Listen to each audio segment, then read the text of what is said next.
নমস্কার বন্ধুগণ, আশা করি আপনারা সবাই ভালো আছেন। তা বন্ধুরা, আজকের ভিডিওটা খুবই গুরুত্বপূর্ণ, কারণ নির্বাচন কমিশনের পক্ষ থেকে আবার নতুন করে অনেক ভোটারকে হিয়ারিংয়ের জন্য ডাকা হচ্ছে।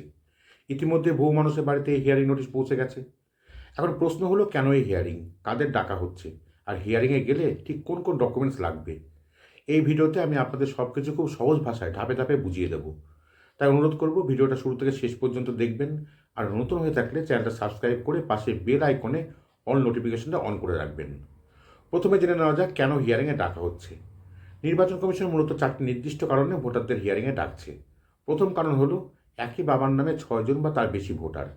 যদি আপনার বাবার নামে 6 জন বা তার বেশি ছেলে মেয়ে ভোটার হিসাবে নথিভুক্ত থাকে, তাহলে সেই পরিবারের সদস্যদের হিয়ারিংয়ের নোটিশ আসছে। দ্বিতীয় কারণ, 2002 সালে ভোটার লিস্টের সঙ্গে নামের গরমিল। মানে 2002 সালে ভোটার তালিকায় বাবার নামে একরকম, আর 2025 সালের তালিকায় অন্যরকম। বানান ভুল, নাম বদল বা বাবা মা ঠাকুরদার নাম পরিবর্তনের কারণে এই সমস্যা দেখা দিলে হিয়ারিংয়ে ডাকা হচ্ছে। তৃতীয় কারণ, বয়সের পার্থক্য 15 বছরের কম। যদি বাবা ও সন্তানের বয়সের পার্থক্য 15 বছরের কম হয়, তাহলেও নোটিশ আসছে। আর চতুর্থ কারণ, বয়সের পার্থক্য 50 বছরের বেশি।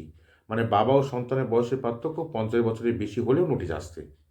মূলত এই 4 ধরনের অস্বাভাবিক তথ্য থাকলেই কমিশন যাচাইয়ের জন্য হিয়ারিংয়ে ডাকছে। তো বন্ধুরা, যদি আপনার নামে এই 4টি কারণে হিয়ারিং নোটিশ এসে থাকে, তাহলে একদমই আতঙ্কিত হবেন না। এর মানে এই নয় যে আপনি অবৈধ নাগরিক। এর মানে শুধু এইটুকুই, তথ্যে কিছু ভুল বা গরমিল আছে, সেগুলো একটু যাচাই করা দরকার। ব্যাস, এর বেশি আর কিছু না। আপনি যদি হিয়ারিংয়ে গিয়ে সঠিক কাগজপত্র দেখাতে পারেন, তাহলে আপনার নাম ফাইনাল ভোটার লিস্টে ঠিকই উঠবে। তবে হিয়ারিংয়ে যাওয়ার সময় সব ডকুমেন্টসের অরিজিনাল নিয়ে যাবেন। প্রতিটা ডকুমেন্টসের জেরক্স কপি রাখবেন। জেরক্স কপিতে সেলফ অ্যাটেস্টেড করবেন। সই করতে না পারলে আঙুলের টিপছাপ দেবেন আর তার নিচে নামটা লিখবেন। এগুলো নির্বাচন কমিশনের অফিসিয়াল গাইডলাইনের মধ্যে পড়ে। এবার জেনে নেওয়া যাক ঠিক কোন 6টি ডকুমেন্টস লাগবে। প্রথম ডকুমেন্ট, আপনার নামে যে হিয়ারিং নোটিশ এসেছে সেটার অরিজিনাল কপি। জেরক্স চলবে না, অরিজিনাল নোটিশটাই লাগবে। সেকেন্ড ডকুমেন্ট, আপনি যে এসআইআর ফর্ম ফিল আপ করেছিলেন তার রিসিপ্ট কপি যদি থাকে। তৃতীয় ডকুমেন্ট, 2002 সালের ভোটার লিস্ট। আপনার এলাকার ভোটার তালিকার প্রথম পাতা, অবশ্যই জেরক্স।